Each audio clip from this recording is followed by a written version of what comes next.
powers that be. This is a new beginning. For some, it is war. For others, only power. It's been a while. Things have changed. I want you to send her a message. We are no Jedi.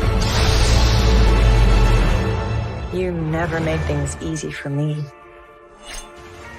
Master. I started hearing whispers of Thrawn's return as heir to the Empire. If we don't stop Thrawn, everything will be in vain.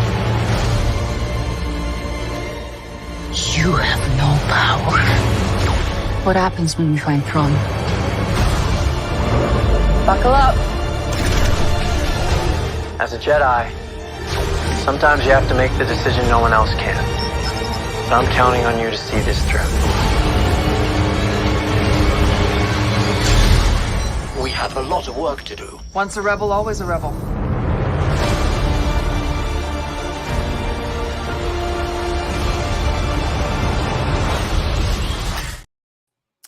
Welcome to the Carbonite Jedi, where the Force will be with you always. How's everybody doing today? I see Russell and Dino and Jerry. What's up, guys? We are here to rank the characters for the Ahsoka series. And the one person I didn't see in the commercial, and this was the last trailer, was Anakin. And I was like, oh, I kind of missed out on him, but I hope you guys are ready to rank these characters with us. And I have some people joining us. And the first person to join us is Dreadnought Scott. Hey, Scott. Hey, Michael, or as I like to call you, CJ. CJ. Carbonite Jedi. Yep. It's a good day. It's Friday, and enjoyed the series. I didn't like the outcome, but sets it up for season 2. So we'll see what happens. All right. And next to join us on the panel is my good friend Michael from Movies and Beyond. Hey, Michael. Hey, what's going on, fellas? So your real quick overview of Ahsoka. Liked it, hated it, thought it was wonderful, thought it could do more. I thought it had its ups and downs. Episode 5 was probably the best Star Wars that I've seen in years.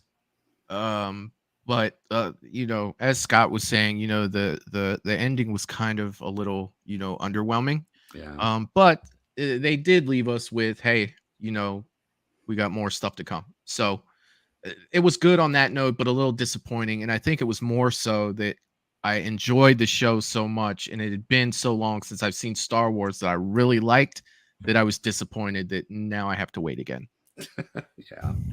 Yeah. It was much different than the Mandalorian, the most recent season of Mandalorian, and how it ended. Because you're like, you know, if they didn't bring it back at all, it had good closure. Mm-hmm. But you want to know how he and his master grow together. Whereas Ahsoka has we got to get these people off this rock, you know, and what the hell's Thrawn going to do? And there's a lot of ands. Mm-hmm. So one of the cool things too, and I'm a big fan of storytelling that shows redemption and a character coming full circle. And I think that Ahsoka did that very well, because by the end of the first season, we had seen Ahsoka become the Ahsoka that we fell in love with on the Clone Wars. And it kind of gave me that feeling again, like, okay, she's back. Because, you know, a lot of people are complaining, like, Ahsoka wouldn't do that. Ahsoka, the same way they did with the Obi-Wan series. People like to jump the gun and say, oh, that's not the Obi-Wan that I know. It's like, oh, just hold up, man.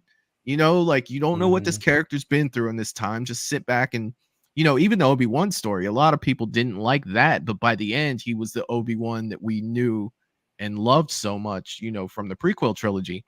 And you sometimes just got to give it time, and it pays off. The redemption story pays off so much. Not so much that Ahsoka was redemption, but her character came full circle. You know, she fell right back in with Anakin, and even in death, Anakin is still teaching her. And I thought that Yep. that was absolutely fantastic. Yep, it was. Well, thank you for your insight, Michael. We Yeah. appreciate it. Coming next online is my good friend JD. Hey, JD. Hey, what's going on, everyone? So, brief idea of what you thought of Ahsoka. I thought it was good. I think for people that watched like the Clone Wars animated series, to see that and see the kind of a live action pieces of that coming in, people really like that. I think, kind of like everybody else said, the ending, I think it just got overhyped with a lot of people. But I mean, it definitely left us on a cliffhanger, letting us know that there's still more to come. So, And Michael overall, got it to was good. see his owl. Yeah, the Morai. Yes, I did. And do you remember before we watched the last episode, I'm like, I wanted to Yeah. come back because that'll be the thing that tells me that she's back. And sure as shit, when the episode ended, you know, it was sitting right there, and I was just like, "That's what I'm talking For the rest about." of us that didn't watch Clone Wars, it didn't mean a thing. Right. But to me, it did. It was totally lost on us, Yeah. which is really kind of sad because, you know, just because I didn't watch Clone Wars doesn't make me a bad person. But, I mean, you could say that about any of the Star Wars, right? Say, well, I didn't watch the prequels because I heard they were bad, and then you'd be like, well, Anakin, that's supposed to be Darth Vader. Who the hell is he? You know what I mean? Yeah. Star Wars kind of depends on, you know, you watching, you know, most of what they have, because they're not afraid to pull from animated or live action, especially, you know, with Dave Filoni doing the stuff that he's doing right now. Yeah, Scott was like, how did that owl get across the galaxy by itself? I was like, look, it's a Harry Potter reference. Yeah. That's Hedwig. Yep. Yeah. Well, all That's right. really crossing swords. Streams. All right. Well, and now we You have said it, I didn't. coming to our chat is our good friend Craven Something Scary. Hey, Steve. Hey, how's it Hello, going? Steven. There he is. Good. Howdy, partners. How y'all doing? You ready to do this? You've been fed and watered? Oh man, I tell you, yeah, I was telling Mike in the chat earlier, I'm a little under the weather right now, so bear with me if I'm not quite my my full energetic self tonight. But I wanted to come anyway. I wasn't going to bail out because I think it's you know, it's a fun discussion and it's great to hang out with all you guys. So. Oh yeah, man. Anyway, I may or may not be up on camera depending on how the night goes, but I'll be here as long as possible. That's good. But anyway, back to the topic, man. I really enjoyed Ahsoka. I'm glad Mike kind of helped spur me on, because I remember I saw the pilot with Michael, my Movies and Beyond, and Mike. Yeah. At like 2 a.m. one night, and they were like, "Look, man, if you're willing to watch it, the pilot will watch it right now with you live at 2 a.m." And so we did it, and I really enjoyed that pilot episode. And then the next day, I watched the second one, and then I believe, and that's when Mike said, just to give you a little background for those who don't know, and then Mike said, "Hey, man, this Friday, I want to do this show, you know, where we're going to rank it, just talk about it, whatever." And so, long story short, I binged the rest of the season, and I'm really glad I did. You know, it quickly moved up the ranks, and I said, this, I remember telling you guys, it might just be my favorite outside of The Mandalorian. It might be my favorite, you know, series in Disney. Well, that was until I saw the series I had waited 2 years to watch, Boba Fett, and then I'm like, oh gosh, I don't know which I like better. So they're still neck and neck. But I enjoyed Ahsoka a lot. It was what I loved about it. And I know, yeah, this joke's probably getting a little old because I say it every time, but I knew when there was more action in the pilot than in 8 episodes of Andor, that I knew that this was going to be good. And so long story short, very long story short, much longer. I I really enjoyed it, Mike and team and everyone, and it was a great journey. And while I needed a little refresher to get back to these characters, because I remember the faces, but I'm terrible with names, and that's in general anyway. Mm-hmm. So I have my IMDb pulled up for tonight so that I can remember the names. But anyway, it was a lot of fun. We did kind of predict the ending. Remember, guys, we all kind of predicted the ending, but I think it had to go that way. Yeah, because you just had to. So, very good. Highly recommend it. Again, if anyone hasn't seen it, and then I do have some favorite characters once we get into that.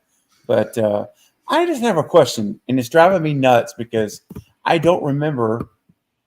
I know David Tennant, my man David Tennant, was in this thing. Mm-hmm. Was he the antagonist dude? He was the robot. yeah. He was Ahsoka's robot. Oh, that's The voice. he was just a voice actor. Yeah. That's why I couldn't picture him. I'm like, why can't I remember him? Okay, never mind. Thanks for answering that. Yeah, he kept going in back of Ahsoka's ship and going into like a blue telephone box. Sure Okay. he was. Yeah. With George Carlin and Bill and Ted. No. That was a little over everybody's head. Sorry. Well, I used to love let's Doctor just Who. not forget this before I forget to say it. Okay. When we watched that pilot episode at 2:00 in the morning for you guys, let's not forget it was 3:00 in the morning for Michael. So That was. Yes, It was really late for you, man. You're like, I think, dare I say, you had work in 4 hours or something crazy like that. oh no, I had somewhere to be, but Somewhere to be. Yeah. I could definitely pull through, especially for Ahsoka. Hell yeah. Hey, man, none of us fell asleep. I'll tell you that. No, Me included. Yeah. So, yeah. Oh yeah, man. All Great right. show. Well, let me pull up the listing. Are we doing a tier ranking, Mike, or is it We just are. for? Oh, This is cool. a tier ranking and Majority rules kind of thing. Yeah. Nice. Yeah. So, all right. There's 5 of us, no ties. All right. Yeah. That's I'm gonna true, have a hard man. time to. Okay. So, can y'all see? Let me go full screen here. Maybe I can. Can you stretch it out any at all, Mike, or is that it? You think? How would I stretch it out? Are you Like in on the other presentation browser window? Can you like make it almost like how you like just extend it Oh, it's top and bottom, or it may not make a difference. it's not. Oh, I mean, hold on. how do you do it on your? Well, usually on mine, if I have that other window open, like that window, I'll just take the mouse and kind of pull up the top and pull down the bottom a little bit, and it usually will stretch it some. It doesn't cover the whole screen though. Oh, Well, no, it takes us out though, so that's okay. I hit full screen in StreamYard and I can see it. okay. I don't see the chat, but you can see the screen. Okay. Yeah. All right. So as you can see, I have all of the. I think I have all the talking characters in here. So there were a couple on the ships and stuff that they had mentioned, but I didn't grab those guys because they were just basically there for background. So let's see. JD, why don't you start us off, man? All right, let's do Anakin. Anakin. Going for the big guy. Okay. You tell us what you think. I think for this one, I would say he's a great supporting character. Came in at the right time. The hype was good for him to come in. He kind of we saw like kind of what he was like during the Clone Wars, but in live action. The flashbacks for him being Vader and Anakin was cool, and like how he still taught Ahsoka. So awesome. Yeah. Okay, Michael, what do you think? I think he was vital to the show because without Anakin, I don't believe that Ahsoka would have changed, and she wouldn't have figured out the things she needed to figure out in that series for it to be, for her to be successful. So yeah, I definitely put him as a vital character. Okay, Scott.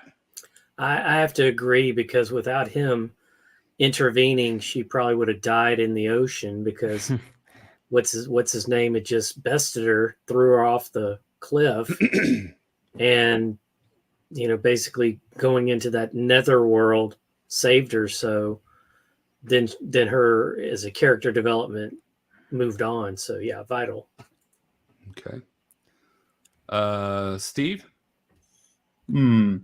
Man, I go between great supporting and vital. I mean, I think, he was really in episode, it was 5. Mm-hmm. And I'll never forget that because Michael, That's my jam. Yeah. I'm telling you, he told me, he says, just wait till you get to 5, wait till you get to 5. It's like, still burned in my head. So it's hard for me. I mean, but yet his role was vital to the plot and story. So I'm really on the fence, quite honestly. I'm gonna go against the grain a bit and go with JD on this. I think I'm gonna go with great supporting character. Okay.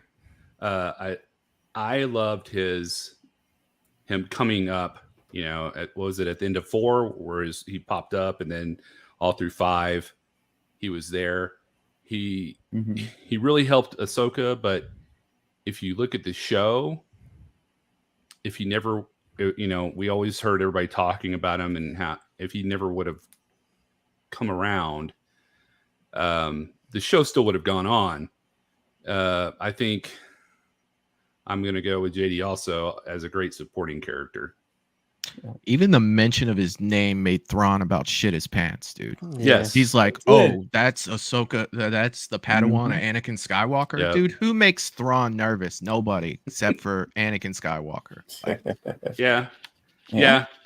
Like I said, they talked about him before and after he was seen, and it was awesome seeing him. But I mean, so I guess, and Russell says great supporting character. Hey, Kyle. What about you, Kyle? What do you think?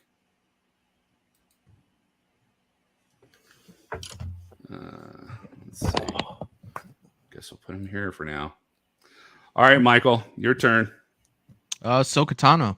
Oh, wow. Hey, look, let's just get it out, right? Were we gonna save this one for last, where we all just, put her on the top? He just went straight to the heart. All I have to say is the show's called Ahsoka. I know. I was like, what kind of show is this? All right, Scott, what do you think? The only thing, my only problem was she was much older than the other cast of characters from Clone Wars. I saw a very young general, a very young.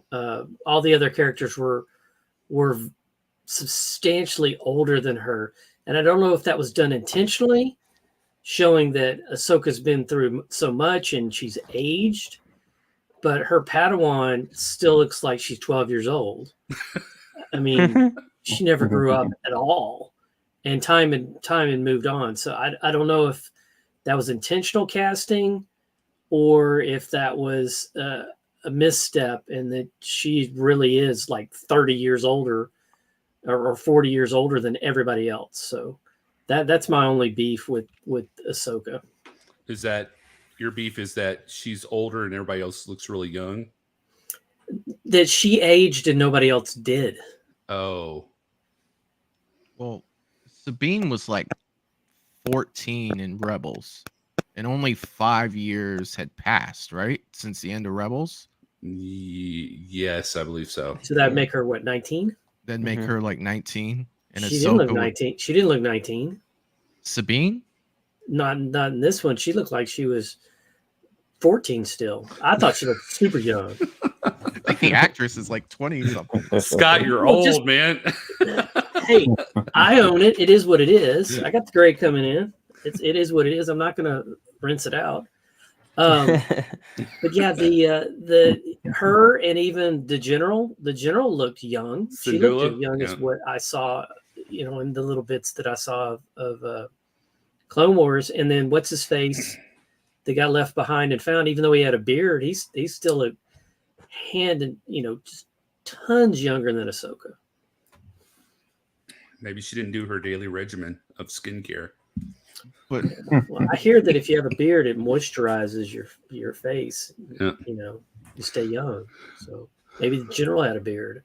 So what do you? Oh, go ahead, Michael. But Ahsoka was older than them because none of those characters were in the Clone Wars. They were in Rebels. So Clone Wars had ended and Ahsoka grew up through the Clone Wars. And then once Rebels came, that was a whole nother show where she had been off on her own for a while and aged up to where she could actually fight Vader. And, so she was... So she grabbed a bunch of teenagers? She was older. Well, they came to her. They needed her help in Rebels. Didn't watch it. Don't know the storyline. So yeah. But was she like doddering old grandmother, or was she like like a teacher in high school to them? When they left off of Rebels, Ahsoka, she was looking for Ezra, who was a small boy. Basically, he was probably like 12 at the end of Rebels. Then I am totally off, and I stand corrected. So yeah, he was. I a think kid. that distance in age then is very appropriate.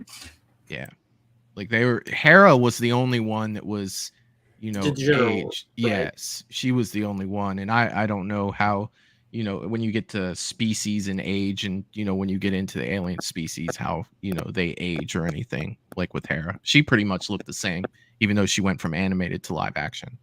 I agree. I thought they did a phenomenal. I thought they did a great job on all of them, Yeah. but that character in particular was spot on. Like she could have been kind of like the Angelina Jolie to Tomb Raider of what they were thinking about when they drew her on cartoon. So what do you rank her? I'm gonna say she's vital. Steve? Oh, Okay, I'm back. Sorry, I'm here. I have to unmute. Ahsoka. I mean, I don't know if she was really needed for the show, but It's questionable. It's questionable, at least. No, I mean, obviously, I think she's obviously vital to the show. This was an easy one. Yeah. JD, what about you? Yeah, I think she's vital to the show. I mean, it's named after her. It's her story. So yeah. I think she was a good supporting character to Anakin, though. yeah. All right. Scott. Let's go ahead and do the robot. Young? Which one? Yeah, Hu Yang. Hu Yang, that's what it is. Hu Yang, and I'm a say, great supporting character. Okay. I think he did move the storyline along. He did help. Little too much of himself with I know everything about the Jedi, but then that's what a robot does. So I think he played his part, and they did a really good job in creating, introducing a character that I haven't seen before. Was he in Rebels, Michael? I know he was in the Clone Wars. I Okay. don't remember him in Rebels, but that doesn't mean he wasn't there. It's been some years since I've seen it. Okay. So for that character to come to life, I mean, it was another droid introduced to me, and I enjoyed him. I thought he was good. So I'm going to say great supporting character. Okay. Steve, how about you? Hmm. It's your boy, David Tennant. Oh yeah, very great supporting character for sure. I liked him a lot.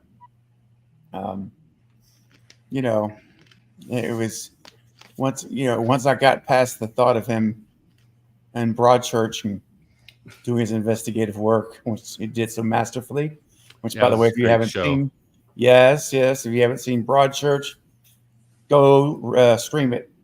Great murder mystery. But yeah, great supporting character. I really liked him, and yeah, so I think that he was great. It was a good choice for that role. JD? I would say great supporting character. Yeah, I liked him. He had some good stories, and like just about how he knew how to build lightsabers. And I honestly think his best line in the whole show was when Ahsoka said, "Tell me a story," and he said, "A long time ago in a galaxy far, far away." Yeah. That was pretty Mhm. sweet. Yeah. All right, Michael? Yeah, I mean 100% of what JD said. If you didn't say that, I was gonna say that. Like that was Yeah. just freaking fantastic. Great supporting character, 100%. You know, and I loved his personality to where he was so sarcastic. You know what I mean? I mean, he wasn't like Chopper level sarcastic, but Mhm. you know, it made his character interesting. You know, complete Mhm. opposite of what a C3PO would have been. You know, like he had that undertone. Like if robots sighed, like I feel like he'd be sighing through that whole show. Like If only his eyes could roll like a exactly. mean girl. Yeah. Well, Exactly. Michael, that's I was shocked when you did Ahsoka because I was certain, almost 99.9%, that you're going to choose Chopper. Yeah, I don't see Chopper on there. Yeah, he's up there. He's like 1, 2, 3, 4, Oh, 5, there he 6, is in the 7. middle. I Yep. see him. Yeah, I didn't see him, or I would have 100%. I I was like, oh, they left Chopper out. Oh well. All right, so we're going to put it's in it there. Is that another Ahsoka, Michael, down there at the bottom, bro? That's the young Ahsoka. Oh, that's right. Yep. Okay. All right.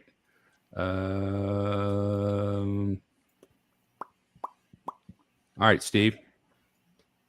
Okay. You know, there's a couple here. There's like 4 characters I really like. Well, probably more than that actually as we get into them. But I'm gonna go with Green Lady. Green Lady had it going on, Yep. Hera Syndulla. dude. I was like, General wow. Hera Syndulla. You know, I don't know how anyone here feels about. Again, I'm married, so this is all for fun. But I don't know. I mean, just getting that out there is just for fun. If I don't know how you guys feel about interspecies, Interspecies erotica. Role playing. dating, or just maybe that's the right word, Michael. But when I saw Green Chick, all due respect, I was like, wow, Honey, get the green she's rocking it, body man. paint. Yeah, she's got it going on. Even with the crazy head thing, I could get past that. I'd be all right with that. Those are handlebars. Oh, Michael. Saw that one coming. Oh gosh. Okay. That's what she said. That's oh boy, that's too bad. But yeah, I'm gonna go with Green Chick. I think she was a great supporting character. And somebody tell me her name, so I'll quit calling her Green Chick. I'm sorry. Her name was Hera. Hera, General thank Hera. you. That's a little more respectful. Hera was, of course, anyway, never mind. I think we're past that.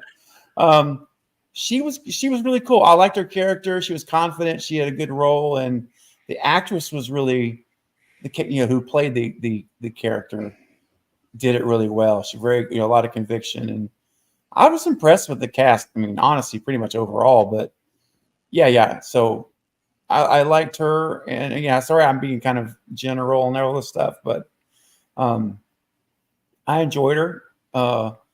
She was good as a character. I liked her role, and having her on the screen never hurt anything either. So I'll go with Hera. There's a She great didn't hurt your supporting. eyes. Did not. No, she didn't. She wasn't bright yellow. No. All right, JD, what do you think? I would say, I guess, great supporting character. It's close between vital to the show and great supporting character. Yeah, it's a great supporting character. I mean, she helped Ahsoka a lot. Her and Ahsoka seemed like they had a close relationship. I'm guessing from Clone Wars or Rebels. So she kind of fought for Ahsoka's like kind of mission, I think. So I would say a sporting character. Great sporting character. Okay. All right, Michael. I think that she was a great supporting character, and I don't say that because I don't think she's a boss. Like Hera's a boss. Like seriously, Yeah. there's so much about that character that made her so relatable. From watching Rebels when so for the people who didn't see Rebels, she lost Kanan Jarrus, who was her the father of her child, and he was the Jedi that was training Ezra. And he had lost his eyesight and he was blind, but yet he was still training Ezra, and their relationship was huge. And you could tell that as much of a boss that she is, that actress is playing that with just a little bit of sadness, and you can tell that, and it comes from having her child that she loves, but that little bit of loss that she has, and the amount of stuff that she has been through with Ahsoka and Sabine and all those people. Like, you get that feeling like, yes, that's the same character. Yes, she's going to break her back to help them because of what they've been through. They have been through so much together, and I absolutely loved the actress's portrayal of Hera, and it was 100% believable for me. Great supporting character, no doubt about it. 100%. Michael, can I just say before we go on, you in my Movies and Beyond, you're a boss. Let me just tell you, I'm like intimidated to even answer any of these things. And now at this point, I'm like, most people call it nerd, is what they call it. You might be the first person to ever say, "Hey, you're a Star Wars," but no, dude. I just love the show. You know what I mean? It shows, and you're knowledgeable, bro. It's like, dude, here I am talking about Green Chick. You're going into the whole backstory. Well, I mean, she was gorgeous. I will give you that, man. 100%. Well, hey, Steve and Scott, I did warn you that, Michael has a firm foundation. You did. In all this, so he's going to have a wholly different perspective than we will. So true. Yeah. Good job, Michael. Thank you. Oh.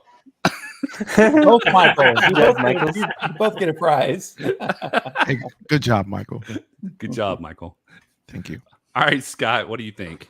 I'm going to go against the grain, and I'm going to say she was vital to the show because she was the collective of the Rebels collective, and she has the backstory of that, and she is a friend of Ahsoka. She's going to support her to the end. Mm-hmm. They've been through so much that I think had she not been in the show, it would have suffered. And how would Ahsoka get the support she needs more so in season 2, because she didn't get the support in time for season 1. Obviously the help is coming. And all of that. So I think you don't have her in the show, you got a problem. So that's my take. She was not afraid to go. She's not going against the grain. Is use that phrase again. Because she was a rebel. She was a rebel for real. Like, I'm a general. She kept saying that, like, I'm a general. Do what I want. Yeah. I mean, she didn't care. She knew she was literally could be locked up at the brig for what she had done. She was going to see it through, man. So when me and Michael were in high school, there was a kid named Rodney, and I won't say his last name. And he used to get in trouble all the time in high school. He was a grade above me. And he wasn't a badass. He just got in trouble all the time. And so one of the teachers told him one time, the teacher said, Rodney, I'm going to go tell the principal. I said, well, let me leave the class. I'll tell him myself. And that's kind of what she was. Yeah. She was like, I'll tell her myself. I'll tell the president myself. I'm going to go get Ahsoka, or I'm going to go support her mission and whatever. I'll do it myself. Yeah, man. And I love that, like, when she told the I don't know his name, but he's the Asian X-Wing fighter, the older guy. Oh yeah. Right. I really like him. He's cool. But that's I love it when she was out there where the temple used to be, or where the ocean, remember you went to that spot, and she was like, "We've got I don't know the exact time. You guys probably do. We've got 2 hours, or we've got an hour, or whatever the time was. Or in other words, they're coming for us. Our own people are coming to get us, and if we don't get this done before then, we're gonna surrender and go to, I guess, their jail, stripped of rank. Well, anyway, you gotta admire someone that's all in. That's all. I like that. Yep. I think because my background, I haven't seen Rebels. If I saw the show, I think she was a great supporting character. I don't think she was vital to the show as much as a great supporting character. I didn't see anything really like with Ahsoka, who she's carrying the show. I think if she wouldn't have been there, the show still could have gone on. So, okay. All right, let me see. I'm gonna go with. Don't mess this up, Mike. Oh, I'm going to. There's no wrong way to do it. I'm gonna go with. Let's see. Who should I go with? I should go with Shin Hati. Ooh. So she was the apprentice, I guess. She wasn't wearing a. Was she apprentice or Padawan? Well, they're not kind of a Jedi. gray area. She didn't have the tail though, did she?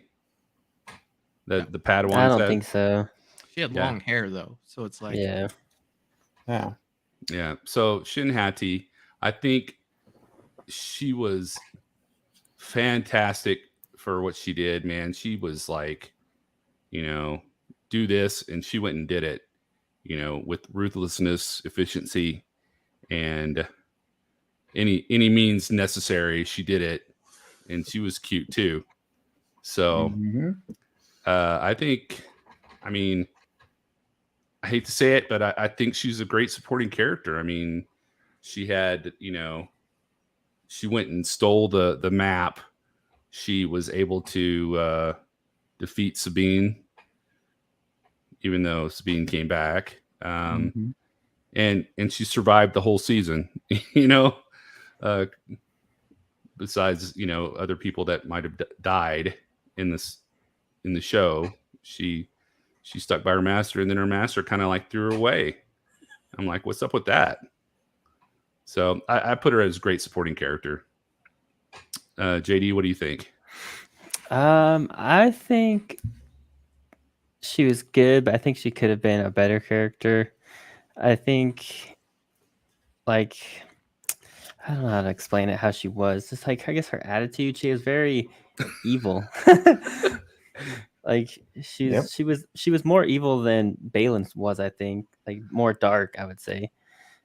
And like she really just wanted to like take out Ahsoka at one point, I think. But Balin's like, we follow.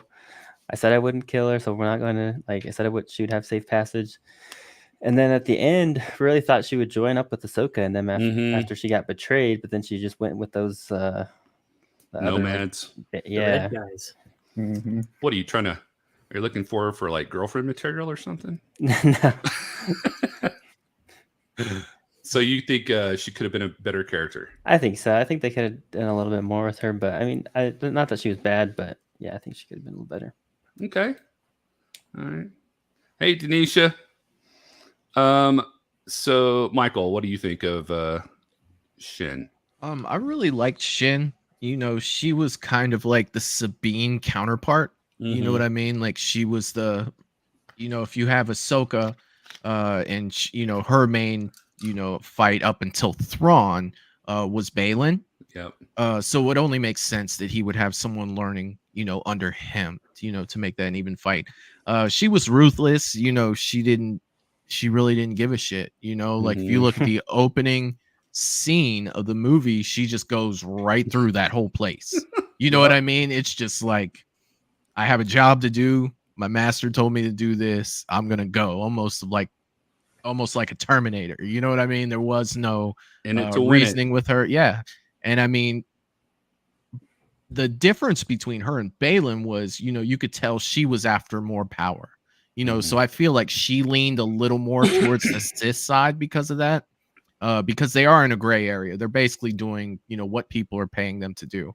And she is obviously learning under Balin, but she's young, just like Hera's, kind of rebellious towards Ahsoka.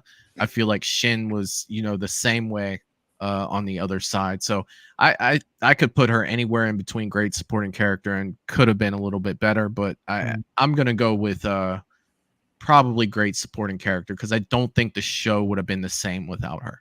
Mm-hmm. Okay, Scott. They had so many new characters that they introduced to people that hadn't watched any of these previous series. So for us, all these characters are brand new. And for folks that watch Rebels and Clone Wars, she was new to them too. Yeah. And I think where they failed her as a writing staff is her character didn't develop. It was like, okay, boss, what do I do? Okay, boss. She was like Tattoo on Fantasy Island. She's ringing the bell, the plane, and she's just doing what she's told. And that's fine. But she stayed at that level all the way through until Balin said, I'm done with you, or I've taught you all I can, or whatever he said to her. You're on your own, go your own path. And she's like, okay, I'll figure it out from here. And I agree with what Michael said about the Sith side. I think she thought she was training to be a Sith, and Balin didn't bother to tell her, we're not really doing that. We're doing a hybrid. We're doing a Zoom and in-person learning. We're doing a hybrid learning. And she didn't get the memo, or she wasn't smart enough to understand, or she didn't give a shit. And she was like, I'm Sith. But she didn't develop. So I'm going to go, could have been a better character because it's not her fault. It's just the way she was written. Or, like they say in the cartoons, that's the way she was drawn. Or Jessica Rabbit, I was drawn this way. I feel like the reason she did join those people and not join Ahsoka and them is she wanted to be in power. And Shin can go with that other group and she can rule. Be the one. Yeah, and she can rule them. And I think that's why she went in that direction due to, her character personality. So hopefully more character development in season 2 for her. Yeah, I hope so too. She's a good character. Mm-hmm. And she's not bad on the eyes either. Steve, what do you think? She's not bad on the eyes. I couldn't agree more. She should have been green. I tell you, yeah, great casting on, as far as aesthetics go for this show, there's some good casting. I think this is another fence for me. Because I have one foot and could have been better and the other in great supporting, but I think I'm going to have to cash out at the end of the day with could have been a better character. Not a reflection of her. It's the writing. I wish they would have written, just give us more of Shin. A little bit more of her. I would have loved to see that. Because I was a fan. I really liked her, the darkness of her, the dark side. And yeah, man, she had all the at least from my viewing experience of the universe, Star Wars, she had all those things you look for, or I should say, are demonstrated by Siths and those that are in the dark side. She definitely was ambitious. She was, motivated to gain power. She wanted to rise above. She wanted to. It was all me, me, me, me, and. So you guys have said it a minute ago, and I 100% agree. It's almost like I'll take a less better gig because I can be in control of it versus, a bigger, maybe something else where I have to be a subordinate again. What is that? Dante said, it's better to, what is it?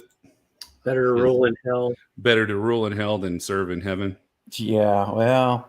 Yeah, that's a whole nother thing. Tell you, all right. Some philosophies are really terrible. That's a good example. Yeah, man, I'm gonna have to go with could have been a better character. All right, so it was 3-2. It's close. But with Russell, it was 4-2. Ah. All right, so we finally have somebody and could have been a better character. Maybe they'll flesh out, a better character in season 2. Listen to us, Kathleen Kennedy. Oh, she should be gone. I had to say her name just to get the thorns out. I heard rumors that she was leaving in 2024. Has anybody heard that? Is there any Don't tell confirmation of Michael. that? Don't tell Michael that. He'll get all excited. She'll probably stick around since Comedy Central did what they did. Oh gosh, I haven't heard that, but haven't heard anything. All right, JD, you're up. Let's do Balin. Balin Skull. Oh yeah, I like All right. Balin. Totally trash character. What is it? I would say he was vital to the show. He was kind of like that. One of the, I guess, bad guys. He wasn't a Sith, but he wasn't good. I mean, he was more leaning towards Sith for sure, but he was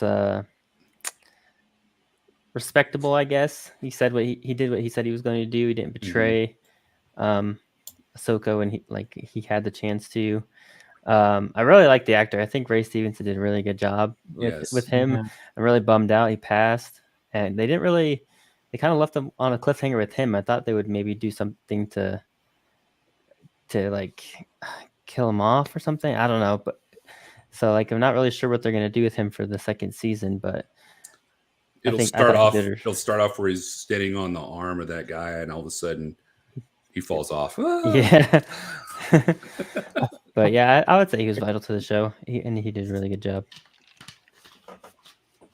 Be like Caddyshack when the guy was out there on the lightning storm and he hit his perfect game and he holds his club up in the lightning. Damn it! Yeah. All right, Michael, what do you think about Balin Skull? I think that he was definitely vital to the show, and the cool thing about him was, he was, on opposite sides of Ahsoka, but he wasn't. He didn't really care. Like, he had his own agenda, so he didn't do anything more than he had to, and he didn't do anything less. He was a mercenary. You know what I mean? So you can't really say that he had plans of, conquering anything or going against anyone, because he just wanted to find what was reaching out to him. And even when he went to fight, Ahsoka, he's like, look, I can kill you. We really don't need to do this. I have a different path, that I need to be on, so is when it starts off, you feel like, okay, this is going to be the bad Jedi. But as you watch the show, you realize that he's just no more than he has to, no less. He doesn't really have ill intentions. I guess that's what I'm trying to say about this character. But to the show, I mean, he was amazing. Ray Stevenson, good God, man, you killed it, buddy.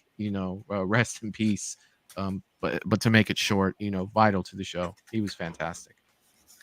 Scott?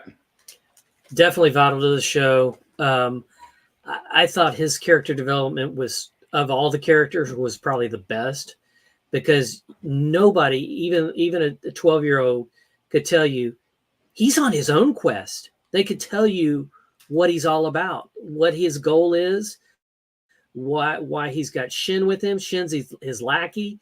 Just do what I tell you. You'll learn some things along the way. You'll get something out of this, but at some point I'm dumping you. At some point I don't need you no more. And so he's very no nonsense, and his dialogue was good. His presentation of the dialogue was good. I'm a firm believer in, when actors die and their story still is to be told, there's still more story, that you do some kind of transformation to where, they look different. They're written in storyline to change their appearance. I'm a big fan of that in any storyline outside of Star Wars too.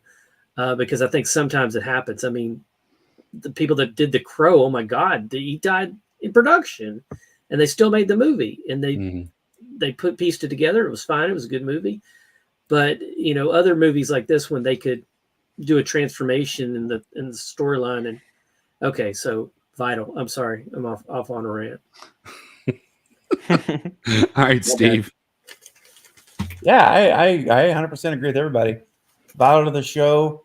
He was an intriguing character. There was a certain mystery about him that I really enjoyed. Never was really sure like what he was going after, but he was going after it. You know, he told Shin, you know, I'm paraphrasing, it was something like, you and I have different paths or on different paths or something like that. And it was so every episode I was intrigued by him and I kept wanting to learn more. Like, where is this going? Because he clearly was driven for something, to something. And so I love that they gave us that mystery, but I just don't know what you do right now. It's so sad because we still didn't get the answers that we wanted. So, you know, he's obviously going to have to have an off-screen death or something. AI, But it had his like they own did show. AI, like they did Luke Skywalker. Oh, dude, I don't know. The difference for me, Luke is, I mean, Mark Hamill is still alive. I just don't know how I would feel about that if it's deceased. Although Ghostbusters Afterlife did a great job. So I guess if it's done well, it's got to be written right. Yeah, it's got to be written right for me to be kind of be okay with it. But yeah, maybe Mike, maybe that's a possibility. You know, just for one episode, like just a scene or two. I don't know. Maybe he gets absorbed into the father. You know what I mean? Like, do you remember he found, you know, the statue of the father when he was there, and you could do an AI scene to where, you know, you see what happens to him when he finds what he's looking for. I mean, there's a lot of different ways you could go with it, but I agree, Steven. You got to do something right with that character for sure. Yeah. Yep. Yeah. All right. Well, I'm going to go vital to the show also. So there are 2 vitals to the show. All right, Michael. Is that Rex? That is Rex. Wait. No, I want to go Chopper. Chopper. I forgot. Yeah, Chopper's in there. Let's go Chopper. All right. And I'm going to go great supporting character because to me, Chopper's comedy, he's comic relief. You know what I mean? You don't fully understand, you know, what he's saying, but you get what he's saying. Yeah. You know what I mean? He's a smart ass, but yet, you know, anytime, you know, he had to look after Jason, you know, he was there. You know, there was a lot of back and forth with him and Hera. You know, they've always had back and forth between them. And then the scene that sticks out to me the most with Chopper is when that guy blasts droids in that courtroom and you see Chopper start talking shit. Like, you don't really understand what he's saying, but you know, like, Chopper's like, I am not above flying over there and zapping you in the face, you know, with something. And I think my love for Chopper, you know, just alone, like, I want to put him vital to the show, but I know story wise he wasn't. But great supporting character. Chopper's always a great supporting character. All right, Scott. Okay, you're gonna have to remind me. I'm lost. This one, it is. Oh, I'm thinking not really needed for the show because I don't even remember who the hell this is. So could you grab him and move him a little bit down there? Yeah, photo? He's Hera's droid. He was Hera's droid, you know, and he's getting all pissed off because he's like, somebody was in my toolbox. Oh no, I remember what he did. I just didn't remember who he was. I didn't connect the name because, I mean, did they even call him that? Call him by his name, or we just knew it? No, they called him that. Oh, okay, my bad. He also was the one that put the tracker on the ship to where they found. I do remember that. Yeah. Okay, so I'm going to not vote this round. So there you go. I don't have an opinion. All right, Steve. Stain. Yeah, I mean, yeah, he was the comic relief, like Michael said. You know, and I just don't know that he's a great supporting character. I think he needs to be in it more. I think they need more from him for me. Yeah. So, yeah, I mean, I can't go any higher than could have been a better character. Yeah, just that's what I need to see more of an impact of, you know what I mean? Like story wise. He had his moments, but yeah, for me, it's could have been better. See more butts. There you go, man. Under the JD, bleachers. what do you think? I feel like he almost needs like his own character. Like we just need like a comic relief like tab. Like, Yeah. but yeah, I would say probably could have been a better character. He wasn't on the screen a lot, but when he was, he made me laugh. So, So Michael, you like talked about him so much, and when he was on there, I really enjoyed him. Yeah. But I wish they would have put him in there a lot more. Yeah. A lot of my love for Chopper is past love. You know what I mean? It's like saying the last episode 9 of Star Wars when someone says, is R2D2 matter? And if anyone put R2D2 as a trash character, whether he was on there for 1 second or, you know, the whole movie, I'd be like, nah, man. Like there's no way I can do that whatsoever. And that's how I am with Chopper. Yeah, I wish they would have like I said, fleshed it out. You know, Shin to me, she was great, but you know, she needed to be fleshed out, and Chopper could have like put a lot more in there. So yep, could have been a better character. So Michael, you're up. Oh, you just did Chopper. Scott. Chopper. Let's do the Padawan. Which Sabine? one? You mean Sabine or Sabine? She's the okay. only Padawan. Well, no, there's the young Ahsoka. She was a Oh, Padawan. I don't count that's young Ahsoka. All right. So yeah, let's do Sabine. I think she's vital to the show because she's, you know, I think she pushes Ahsoka to get over the hump. She's also a thorn in Ahsoka's side because she chose Ezra over the mission, but I like that in her, that she chose friendship over the mission. I was totally confused that she took a lightsaber to the stomach and didn't get killed, because I thought lightsaber touch you, you die, you know, or at least get mortally wounded. So that was new for me. I did like her battle with Shin. I thought that was very well done. Also, the first female lightsaber to lightsaber battle in the Star Wars universe. So I think she's vital, and I'm done. Steve. Yeah, I think she's vital too, because you know the role she played, how you know Ahsoka even changed and grew kind of with her because of her. There was this interaction that I liked between them two, and to see her go from, I guess the real question I have is it long hair Sabine or short hair Sabine? That's the question. You like the hair, yeah. I think I like the long hair, honestly, but yeah. In fact, when she first showed up with the cut, I'm like, wait, who's this? What happened? Yeah, who's this for a second? Wait a minute. But regardless of the hair you notice choice, the purple tips, and you're like, oh, it's her. Purple tips. That's right. That's a giveaway. Yeah, I think she was vital, and she showed her own struggles in what she was dealing with, and I love when she finally came around to be accepting her role as the Padawan and really being the student with Ahsoka. And so, yeah, vital for me. JD? Yeah, I would say she's vital to the show. I agree. I liked her with long hair better. Yeah, I mean, I really liked her first fight with Sabine. You could kind of tell that it was like they were both somewhat trained, but not super experienced in lightsaber fighting in that battle. You could tell that Shin was a little bit more experienced, which is why she won. Yeah. And then just her growth through the show was pretty cool to see. She was finally able to use the Force, and so yeah, I would say she's vital to the show.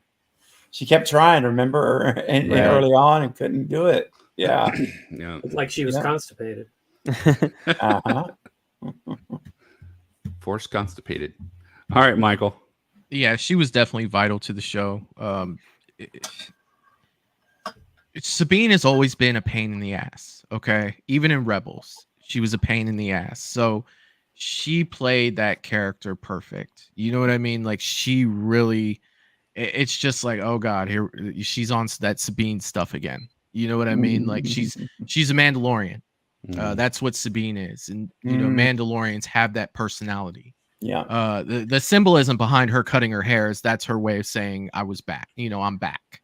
You know, when she let it grow and it was long, she wasn't training with Ahsoka anymore. She wasn't being a Mandalorian. You know, she was kind of doing her own thing, and that's what that symbolized with her. But yeah, vital to the show, 100%. You know, you guys brought up Scott brought up a great point when he was talking about, you know, she went against the grain for Ezra, you know, to find Ezra, and that's what that fight has always been about for Sabine, is finding Ezra. And it doesn't matter what the rules are, who tells her no. You know, I knew that there was no way she was going to destroy that thing, and she was going to go, you know, find Ezra, even if it meant, you know, her dying as well. You got a friend in me. Yeah. That's her Buzz, her Woody. Yeah. Oh. I guess she would be Buzz and he would be Woody, right? Probably. Yeah. Somebody's going to Starbucks. So, one thing about her is, one of the funny things is she asked Hu Yang told her that she was the absolute worst Padawan he'd ever seen in thousands of years. Yeah. That's why I love Hu Yang so much, dude. He didn't hold back. Yep. Yeah, C-3PO, you're right, would have been way too mannerly and kind to say that ever. Yeah. No way. I don't see. Speaking of which, I don't see C-3PO on the board here. He's not. Yeah, he's the one. Too much of a bit role. Yeah, I think so. I mean, I think they put him in there just because Anthony Daniels has been in every single Star Wars movie and every single TV series. So they probably just did that so he continue his streak. So he's the pineapple. Yeah. The upside down pineapple? He's the pineapple. That's a psych reference. Oh. You know, one thing though, when we talked about Hu Yang and, you know, C-3PO comparison, Hu Yang has been training Jedi for thousands of years, or like 1,000 years. If that dude ever picks up a lightsaber, I would hate to see the person, you know, in front of him. Like that guy he probably knows how it works. That's my guess. Or C-3PO would drop and slice his leg off. Oh yeah. But he could do it in what, 930 million languages or whatever. Right. Can tell you the odds. Yeah. Yeah. Never tell me the odds. All right, Steve, who do you got? Which character are we talking about? I went blank. You're choosing. I think it's your turn. Well, that's why I went blank. Okay. You know, I'm going to go with blue-faced antagonist. I knew you were going to pick that. Papa Smurf? Papa Smurf. Yep, that's the one. It's the one man blue man group. I know. Now, you know, I just have to tell you my honest feelings about this character is I really enjoyed, even though he's the antagonist and he's evil and I get all of that. I mean, he's a really bad guy. But every time he was on screen, he was so calming. He was so calm, dude. And like, he never got emotional. He never raised his voice. He never it was just very, very straight, even keel, no matter what he was saying. And his voice are killing me. It was calming though. I don't know if there was some calming effect he had on me, and I enjoyed his screen time. I really enjoyed. I was like, oh, he's back. I want to hear him talk. So he's vital to the show. 100%. And Steve recorded his voice. Now he sleeps to it. Oh, you know, yeah. I used to listen to fan noise. Now I listen to the Blueface dude. Thrawn. But, yeah. But he was great. Vital to the show. And yeah, I really enjoyed his character for what it was. Yeah. Okay. All right, JD, what do you think? I think he's vital to the show. I mean, he's a field general, He's the definition of a strategist. And I knew that from him, just from hearing about him. Like people talk about him in the books and stuff. But I think even if I didn't know that, I would just get the way they portrayed him in the show as like like when he sent those troops to go chase after them, and he had told them exactly what to do and to flank and everything. Like you could tell he's like a master strategist, and that's why everyone is so afraid of him. It's just because he's just a military mastermind. So yeah, I think he's very vital to the show. Okay, Michael. Yeah, he's vital to the show. Thrawn is cold, calculated, and they even got the guy, that voice that you love so much, Steven. He was the voice of Thrawn in Rebels as well. So they got the voice actor to play Thrawn in that. So he knows that character back and forth. Thrawn is the type of villain who will lose now to win later. He sees the big picture. He's constantly playing chess, and that's what makes him so dangerous because of his intelligence. You know, even when he would go back and forth in the books with Darth Vader, it's like lose now to win later. You know, Lars Mikkelsen is awesome.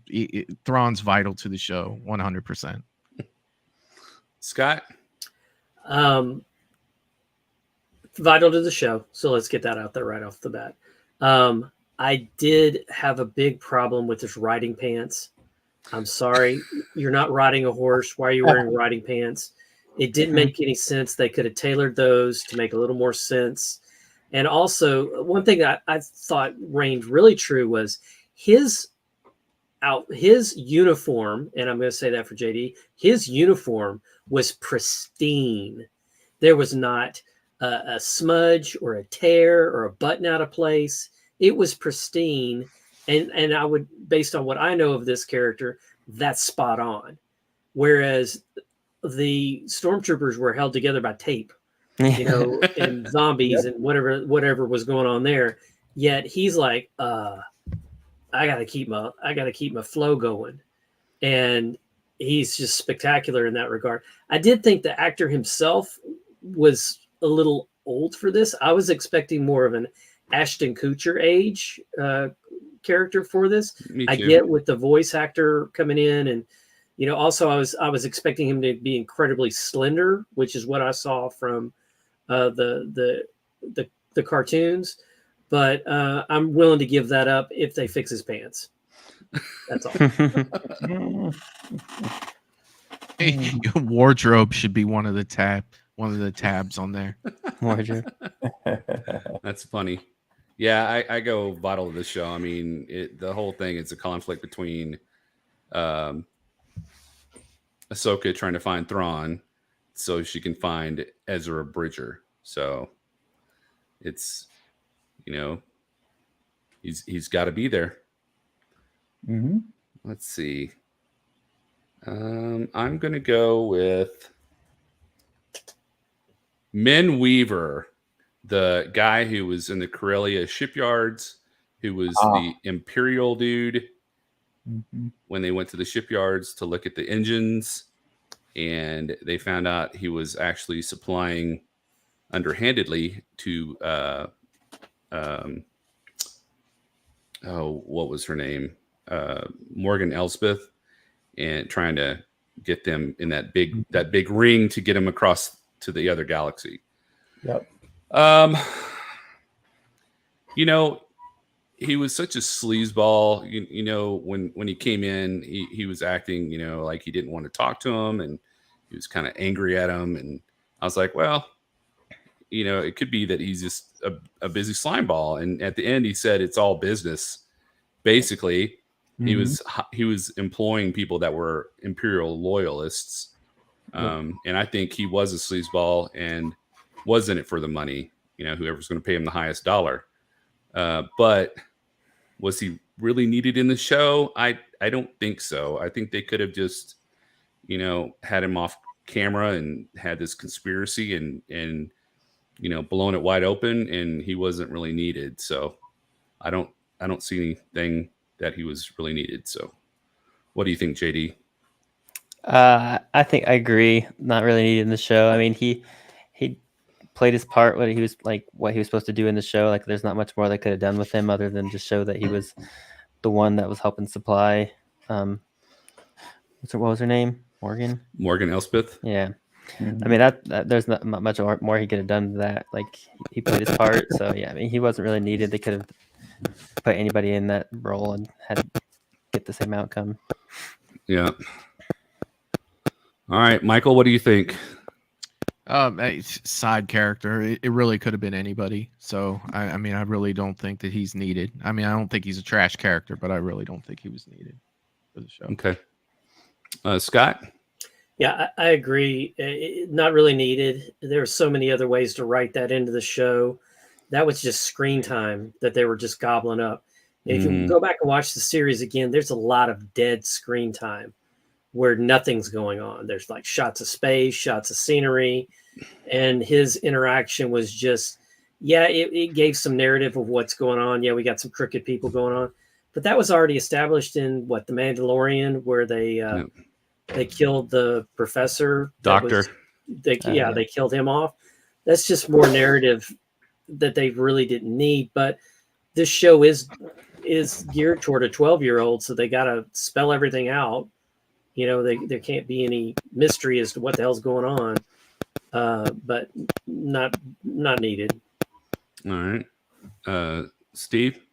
I agree. Yeah, you guys already said it. Not really needed. Mm-mm. Okay. All right, JD, it's back to you, man. Let's do. What's his name? Captain Teva. Yeah, Captain Teva. All right.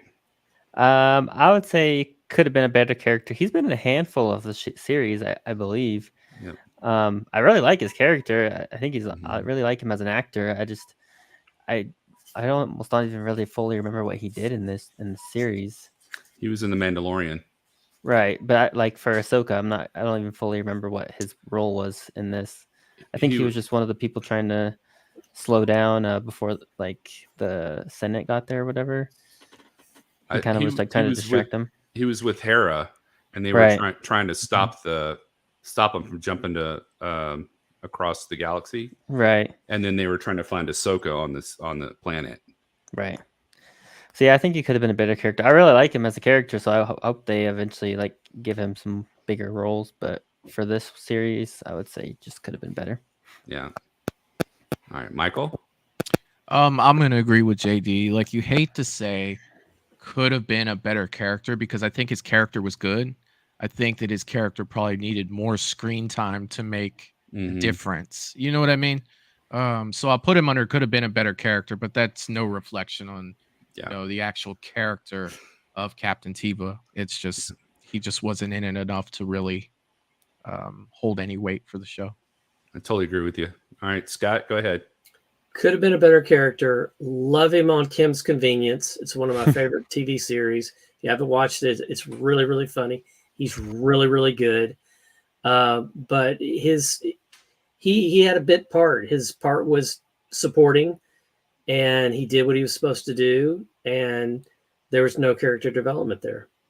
So if he was not in the show at all, we wouldn't have missed him. Yeah. Hey, Eric. Welcome to the show. All right. What's up, Eric? The beer. Yeah. Steve, what do you think? Yeah, 100% agree with everyone. Not really needed. I liked him again. I did like him, like I said earlier. Even I enjoyed him, but just need a lot more of of him. Yeah. He was excellent in The Mandalorian. You know, he had that part where he came and found the Mandalorian, and then so in the outer sector, he's fantastic. I mean, he's the one who found who was it? Grand Moff Gideon. Yeah, he found Grand Moff Gideon had been, unkidnapped, or he had been taken away, and he's been a vital part of the Mandalorian, and now he's in this one. So hopefully, like Michael said, he gets more active roles, and it's not a reflection on him as to be a better character, but he needs more screen time. Yeah. All right. Michael, I think it's your turn. I'll go with Rex. Rex. All right. Yeah. I am going to put him under God, it needs more screen time. That's what I'm going to put him under, because by no means Rex is Rex, Rex is probably top 7 or 8 Star Wars characters of all time. Move Rex for me, Mike. Remind me of Yeah, who we're talking same about. here. He's the Rex, one. Rex was here. Anakin's, He's the bottom. leader of the 501st for the clones.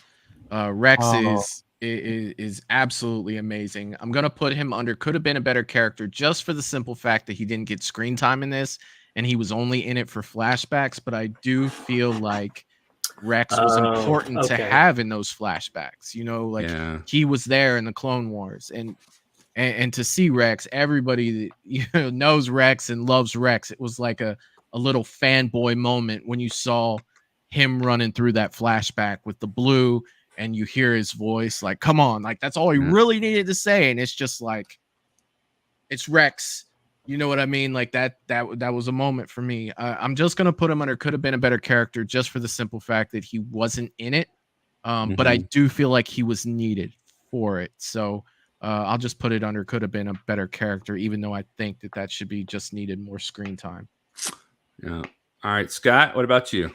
I'm gonna ditto that because in the flashback sequence, I could tell that he had some importance that I didn't know about. And that was such a blip on the radar of the whole series. But it needed to be there to bind that part. So I agree with Michael on this. Scott, Steven? Yeah, same. I agree with Michael as well. Okay. JD? I was gonna say, and I don't want to say it, but I was gonna say not really needed, just because, like, I'm glad they did put him in there, just because it was such a cool moment to see like that really like popular character from the animated series be on the live screen. But like, I think it was more of just an Easter egg for people that did watch the animated series to see him and just be like, "Oh, that's Rex!" Like, yes, like I was happy to see it, but like if they didn't throw him in there, I don't know if it would have made that much of a difference.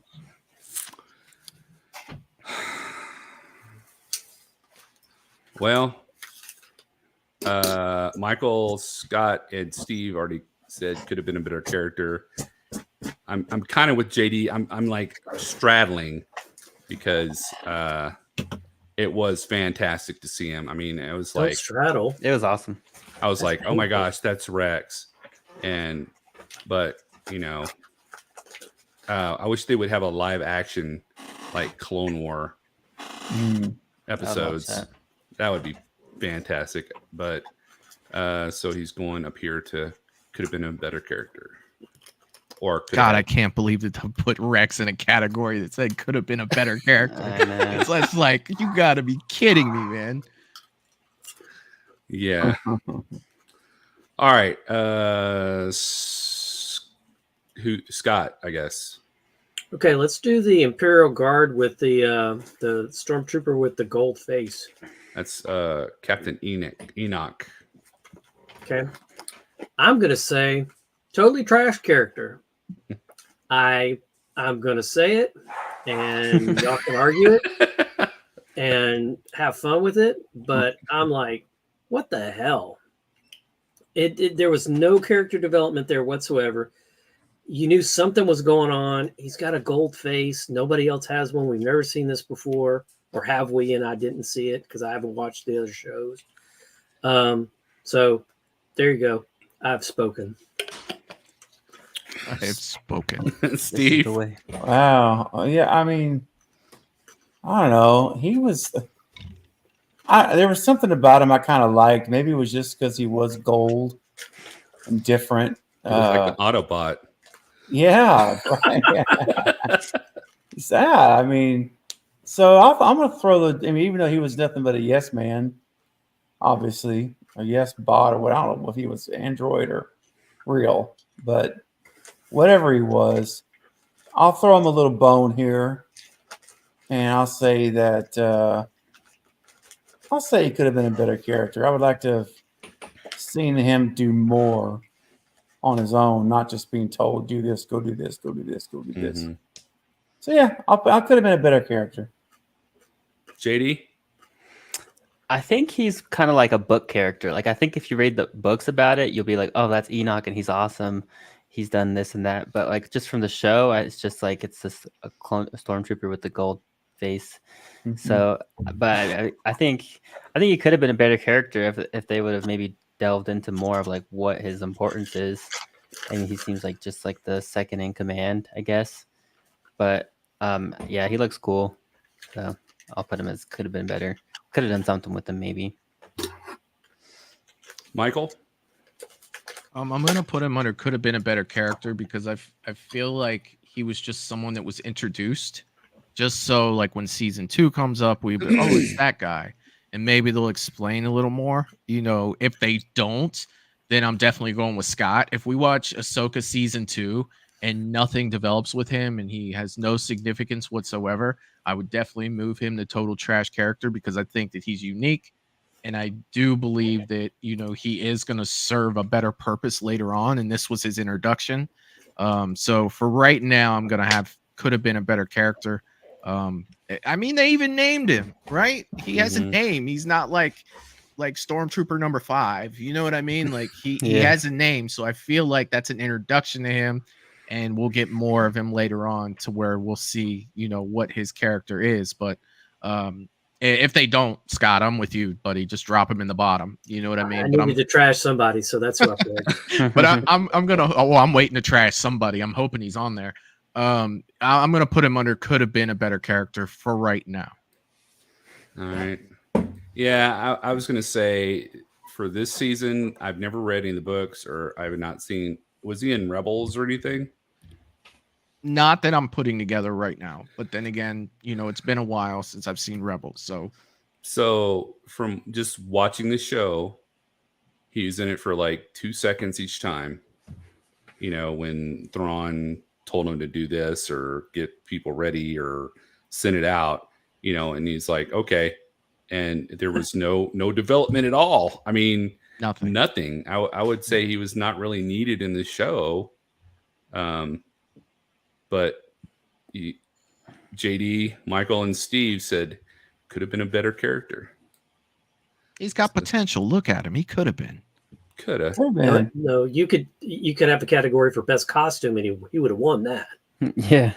Well, I mean, Shin Hati could have been vital to the show. How? If she's not in the show, it doesn't change the show. Well, you're saying Enoch. You know, he had so much potential, and he could have. Well, I didn't say that. I said he had the coolest costume. No, I'm talking about Michael and yeah, JD were saying that, you know, he's a cool character and he had so much potential. And I'm like, well, you know, all these other people had so much potential too. But well, if it's any consolation, I did rank Shin higher than that.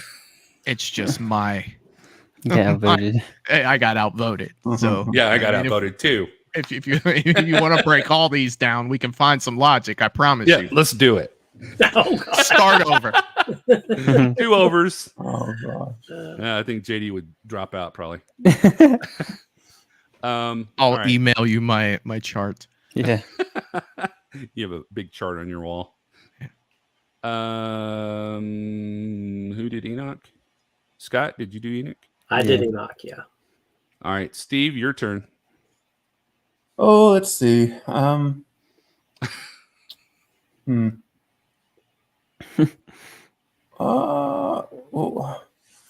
I see we've got Balin again. Is that Balin or is that somebody that looks like him? Which the one in the middle? Yeah. This guy right here? Yeah. That's the governor of the planet at the very beginning of the show. Oh no. Okay, never mind. Let's see. Oh, is the chick is the woman is the man, I tell you. Is the character wearing the red hat? That's the witch, right? Yeah, the Witches of Dathomir. Let's do the witches. Yeah, let's do the witches. Okay. All right. What do you think? Yeah, so you know, I think that this is a tough one because they weren't really prominent in this movie or the series a bunch, but they were important, and it showed how things were happening, and you know they took that not poor, she was awful, Morgan, what they did to Morgan, like, you know, and then giving those stormtroopers the dark magic zombie troopers. Yeah. I mean, so to me, that's pretty important to the show. So, I was gonna say great supporting, but I'm gonna go ahead and just, like Scott said, he threw out his trash. I'm gonna throw her out or them out as vital, because while they weren't a prominent role, what they did contribute was vital in my mind. So, yeah, vital to the show. Okay. You guys can tear it up now. JD. Yeah, it's tough. I feel like you could put them anywhere in the first three categories. I would say supporting character. I could say great supporting character. They're important to like to know why the stormtroopers are animated, and they were the ones that were trying to accomplish getting Thrawn off the planet, help get Thrawn off the planet. And you could tell by the way it ended, they have something else in mind with seeing all those caskets at the end.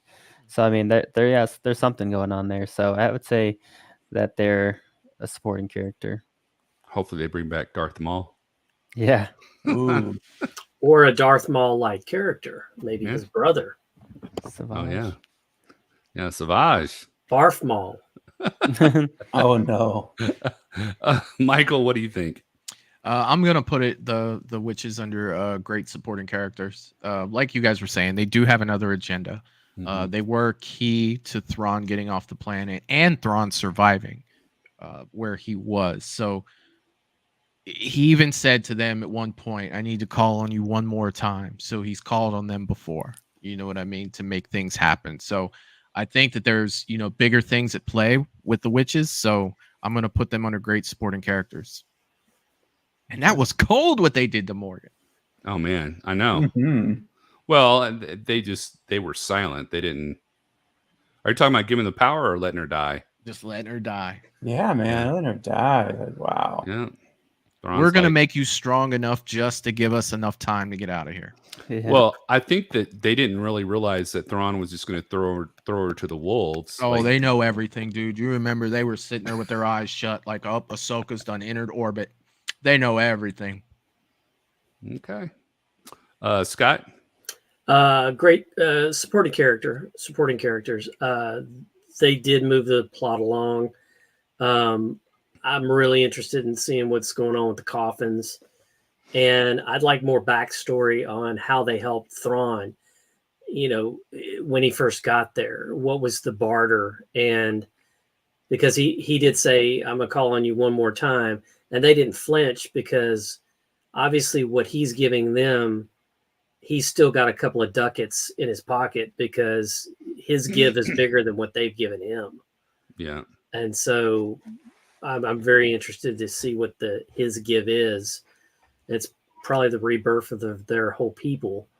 I thought they were well done and good characters, and they served a role. They were supporting. Cool.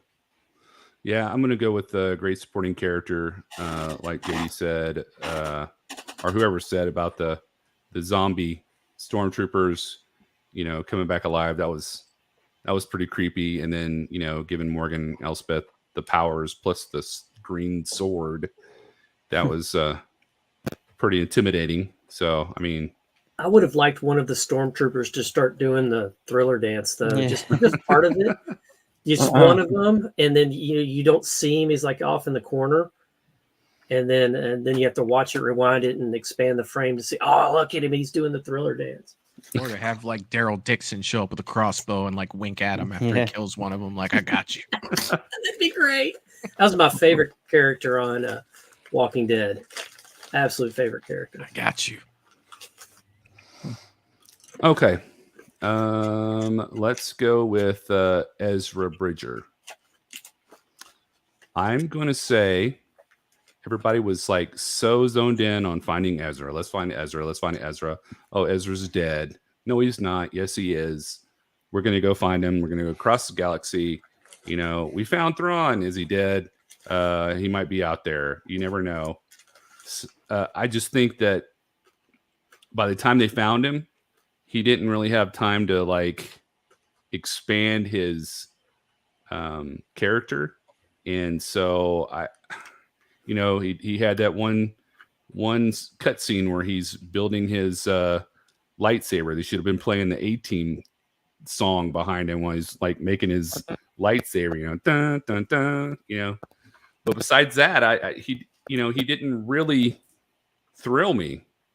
So I gotta have could have been a better character for Ezra. JD? I would say he's vital to the show.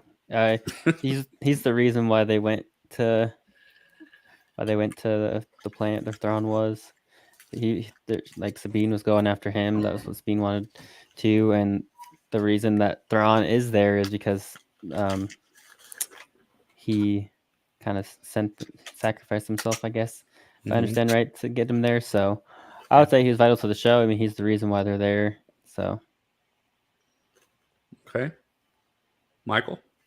I'm gonna have to agree with JD.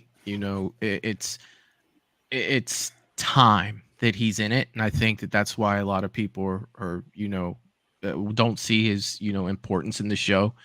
He's dwelling a lot on a lot of what Ezra has happened before the show, so you understand like the importance of him being there. He sacrificed himself for everyone, for the rebels to beat the Empire. Like he made that happen, between that and then the Battle of Endor. It's pretty much been said that if Thrawn was at the Battle of Endor, there's no way the rebels are winning that fight. It's just not happening, so he got him out of there, which later looking at it made Return of the Jedi possible, that they could destroy the second Death Star. I think he's vital to the show, and I'm sorry to go into the back history of that. And moving forward, he's probably going to be one of the main characters, if not second to Ahsoka in the Ahsoka show. And I wouldn't be surprised if he's not close to being the main character of the Thrawn movie that comes out. Okay, Scott. I'm gonna say vital to the show because they're like everybody else said. However, I did have a problem with him walking off the ship with the full armor of the stormtrooper. That was just goofy. Right. What was that about? Right. That was goofy as hell. I'm sorry. I had a big problem with that. yeah. He had no reason to wear it. Nobody could see him. Helmet off. Yeah, someone probably. Well, he didn't need to put on the armor at all. Period. Ever. It wasn't needed. But I do like what little bit of development we did see. We saw him talk about the Force. I don't need a lightsaber anymore. I can fight without it. And everybody's like, "Oh, you can." Well, good luck. And then he does, and they're like, "Wow, look at him go!" And then he builds a lightsaber. Do what? And then he builds a lightsaber. Yeah, which is like, what are we doing here? So there's some conflicting things here. Like the writers weren't on the same page together. And then, of course, the debacle with the stormtrooper outfit. Okay, I'm out. That's it. Steve? I think I understand the argument for vital. I do. But, I'll say great supporting character, man. Yeah, I think that's where I'm going to put him because I know he's vital because that's who... What Sabine was the whole point was to get back to find him, and he was he was a vital character to the show. But that's one of the problems when you bring a character in the last 3 episodes or whatever it was. It's you're kind of late to the party, so you've already got this rapport built with these other characters. So now you're trying to learn him and get to like him, build, whatever. So anyway, great supporting character for Ezra. Okay. Yeah. Well, I think the whole thing with the lightsaber was there was only one, and Sabine's like, "You take it," and he's like, "No, I don't need it. You use it because Shin's gonna be the one after you, and your blaster ain't really gonna do anything to her." I think that was his whole deal, and then him building a lightsaber later after he gave his away, he's gonna need it. Foreshadowing. Yep. Yes. True. All right, JD, it's your turn.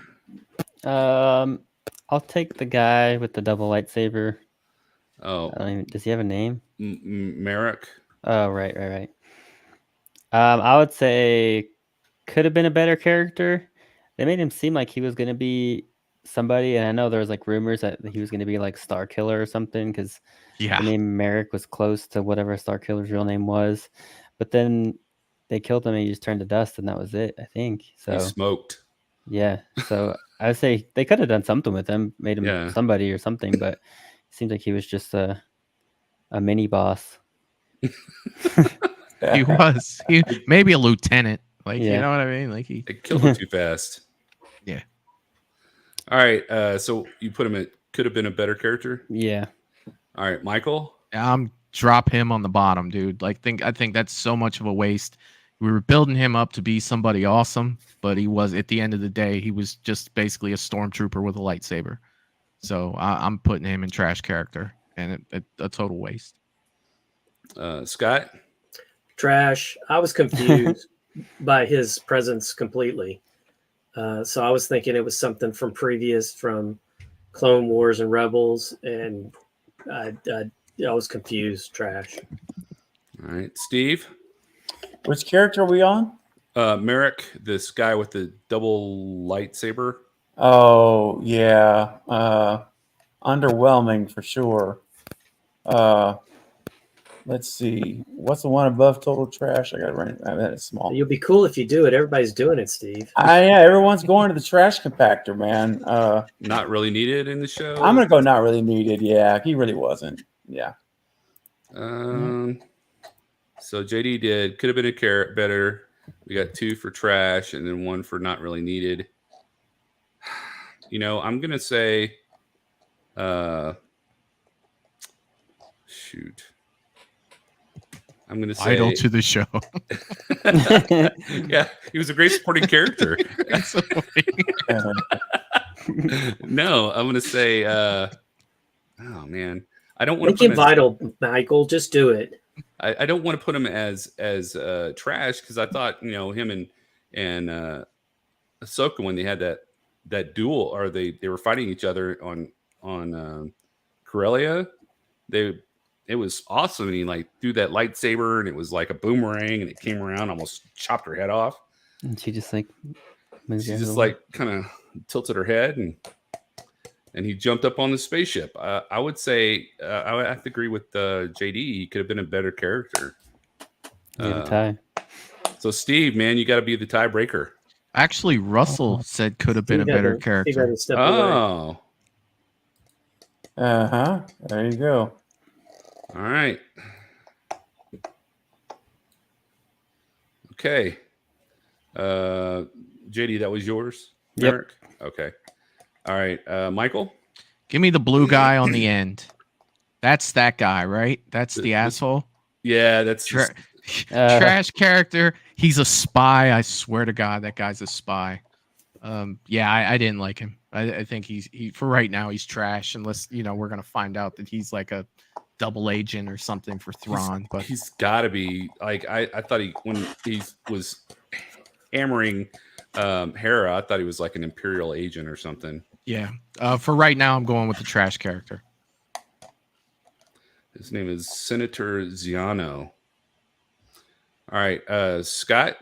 Trash. I didn't like him either. I don't like the way the actor played him either. So yeah, I didn't like. He's trying to act like a wise Chinese. Was it Chinese master?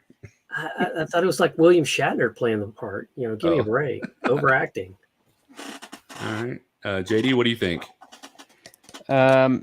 Yeah, I would say trash. I didn't like him either. I'm gonna go trash too. I didn't like him at all. All right, Scott, your turn.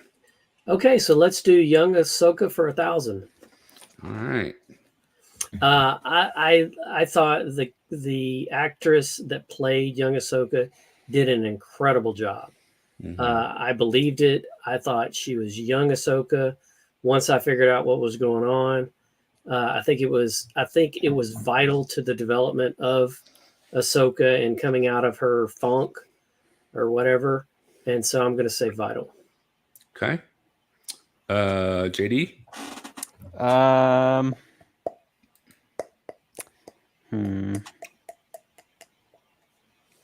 I would say, I guess, great supporting character.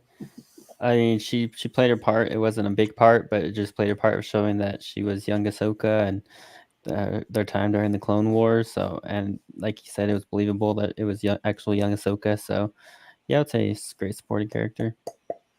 All right, Michael. I think that she's going to be vital to the show for the simple fact that it was young Ahsoka, but it was really old Ahsoka in a young Ahsoka body. And I think she did a great job of acting, like older Ahsoka, because the whole time she's running through the Clone Wars, she's like, what are we even doing this for? Like, I'm not a soldier. I'm, not so much the young Ahsoka that was just like, I'll be there first, like I'm going to beat you there, Anakin. I'm going to, get there before you. She didn't have that. She was more of the Rosario Dawson Ahsoka. Like, why are we even doing this? Like, why? I'm not a war. I'm not supposed to be a war. You could tell that it was her down in the dumps, older self that was just in a younger body. And I think that actress nailed it. And I think that it was just amazing. Even when Anakin comes up and says, I don't recognize this battle. She's like, this is the Battle of Mandalore. She's talking to him like an adult. You know what I mean? Just in a younger body. Vital to the show, man. 100%. Okay. I'm going to have to agree. She was vital to the show. She, like, you nailed all the points, Michael. So I'm not even going to, reiterate. Sorry. No, that's what you're here for. Sorry. Talk about it. All right. Who was it that chose young Ahsoka? That was me. Okay. Scott did, yeah. All right. Let's see. I'm going to choose Mon Mothma, the Chancellor of the New Republic. I'm going to say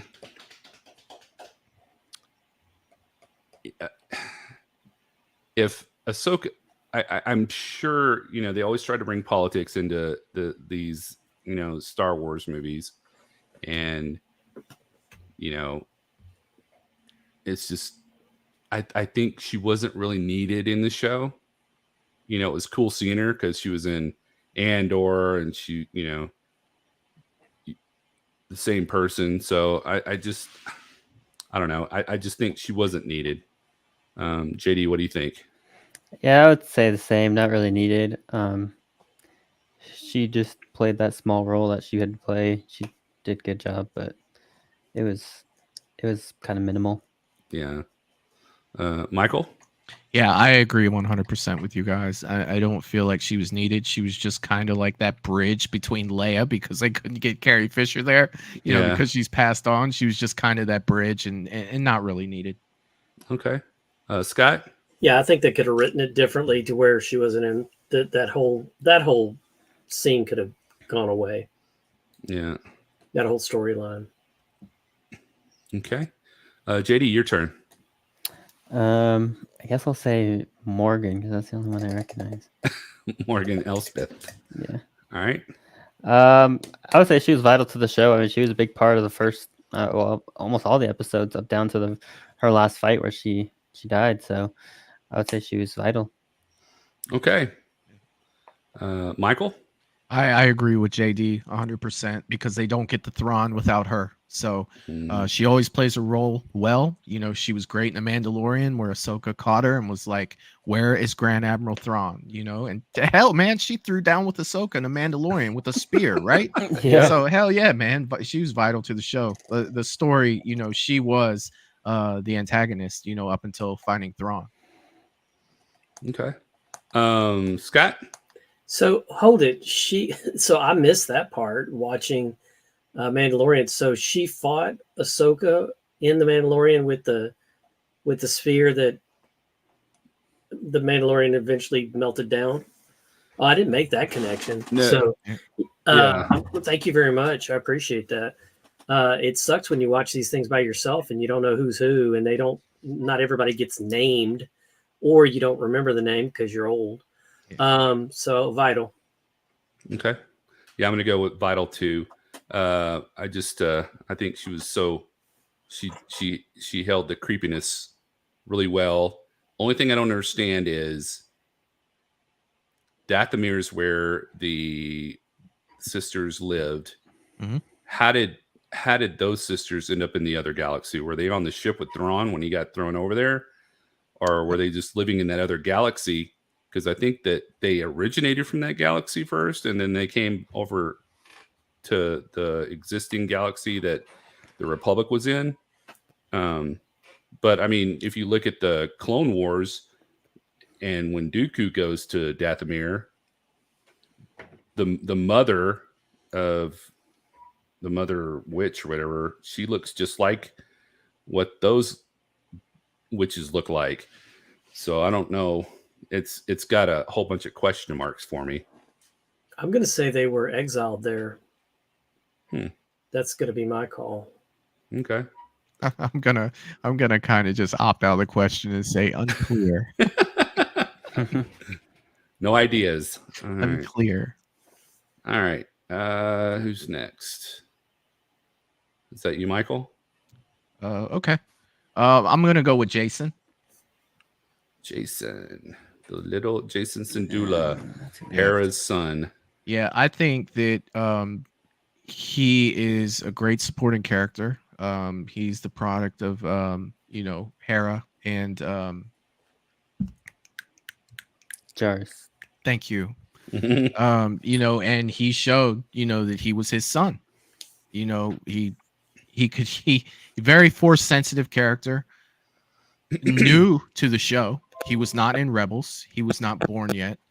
A lot of sentimental seeing him in this show because of who Jarrus was, and it's just like, I mean he could have done more in the show, but how much is like a 6-7 year old kid really gonna do? So I think he was a great supporting character for who he was. I don't think you could really ask any more of him just based off of that. He's not gonna lead the show, being at that age, but to introduce him, I thought was great. And I'm just gonna go with great supporting character. All right, Scott. I'm gonna go with that too. That my only knock was that it took me a while to figure out who he was, and initially I thought he was Jango Fett's son because of the way he was dressed and the way his hair was cut. So I'm like, why is Jango Fett's son on here? Didn't he become Boba Fett? I mean, what the? Are my timelines messed up? So when finally I figured out, oh, that's his mom. Okay, she's just daycare couldn't take him, so she brought him along for the ride. But I did like the introduction of the character, and so that's why I'm gonna put him in great supporting character. Look forward to seeing him grow, both character wise and stature. Yeah, they kind of helped explain it with Hu Yang. He's like, that is the son of Kanan Jarrus. Kanan Jarrus was a Jedi. And they needed to, though. Yeah. A lot of times, you'll hear something like that and you'll be like, you didn't really need that. But it's like, in this case, I was well, and it's written for a 12-year-old too, so a lot it's got to be spelled out. Yeah. All right, JD, what do you think? Yeah, I'll agree. I'll say great supporting character. He was the one that helped hear that Ahsoka was in the water, so that they could get to her. And you could. I'm curious if he's gonna get any more importance in the season 2. Guess we'll have to wait and see. But yeah, I would say he's a great supporting character. I see a relationship with him and Chopper developing later on. Right. I kind of see the beginning of that with this show. They sneak around and get cigarettes. they're doing something. You know what I mean? I'm just wondering why, since he is so force sensitive and everybody knows, I wonder why Hera or Ahsoka don't try to get him to Luke for his academy. Or maybe he does later on. I don't know. But maybe, but I don't know if Hera wants him to be a part of that life because that's how she lost, Kanan. Yeah. So she might be the one being like, nope, that's not happening. All right. Scott. I don't know who the last 5 are. So okay, so the first one on the far left is the captain of the ship when Baylan Skolan Shin first come in and they gave him the Jedi codes. And he Okay, we'll goes, go ahead. We'll go ahead and do him. okay, I'm gonna say not really needed. okay. I mean, that could have been done any other way, and it could have been anybody. As far as acting, he did an okay job, but yeah. Yeah. JD? Yeah, I'll say not really needed. I don't even really remember that too much. All right. Michael? Yeah, I'm gonna say not really needed. I mean, they gave him the codes. He walked out. He talked shit to them. They killed him. Yeah. You know, that was it. Okay. All right. Well, not really needed. And then I'll do his first officer, Jensen Corbett. Hey, And man. I'll say, man. I'll say she wasn't really needed either. She was on the bridge when the captain was getting stabbed, and he was pissed because, you know, Sabine survived and he didn't. So after being stabbed. Who are we looking at again? I'm sorry. The captain. Remember the captain got stabbed? Oh yeah. Okay. And, I already went on that one. I thought we went to the next one. Sabine survived, but he didn't. But anyway, his first officer, this lady, was on the bridge, and she kept shooting, and Shin cut her down on the bridge with everybody else on the bridge. So I'm just saying she wasn't really needed in the show. I agree. Yep. JD? Scott? Yes. All right. So we have, well, we'll just do them anyway. All right. Who's next? JD? We'll do the guy at the very left. Yeah. His name's Captain Porter, and he was the one that was chasing Sabine down when she was supposed to be giving a speech at the ceremony at the very beginning of the first show. So, what do you think? Yeah, not really needed. They could put anyone in there. It's not as cool as Captain Tiva. I wish I could have those ships they had to go back and forth to work. I'd make it to work in like 5 minutes. That'd be nice. Yeah. Michael, what do you think? I agree. Scott? I think it could have been a droid, and I'd have been just as happy. Yeah. Yeah. All right. Michael? The other pilot on the right. That is Lieutenant Callahan. All right. So I think that she is vital to the show because without her blocking the street, we wouldn't have got that badass slide that Sabine did underneath it. So 100%. No, I don't think she was really needed. Could have been a droid. Yeah, it could have been anybody. She was supporting Sabine, so she's a great supporting character, right? Yeah. Yes. She was supporting me for my interest in the show at the very beginning. Yeah, they could have just put an empty ship there and there. Remote control. Yeah. All right, Scott. Okay, so I'll take the governor for 3,000, and I'm gonna say I would have liked Jack Black to be this character instead, because he reminded too much of President Snow from another franchise that just had a movie come out this weekend, or maybe it's I want next to see weekend. that. I want to see that. I think it was this weekend. So he looked too much like Snow, and I have a problem with that when characters look like other characters from other franchises. So I would have liked to see Jack Black in this role. So I'm going to say trash. What movie you're all talking about? The Hunger Games. Okay. They made a prequel. They're still making those movies? Sorry. That was a thought that came out of my mouth. I apologize. I apologize. All right, so Scott said trash. JD, what do you think? I'll say trash. Just because I didn't say trash for anybody.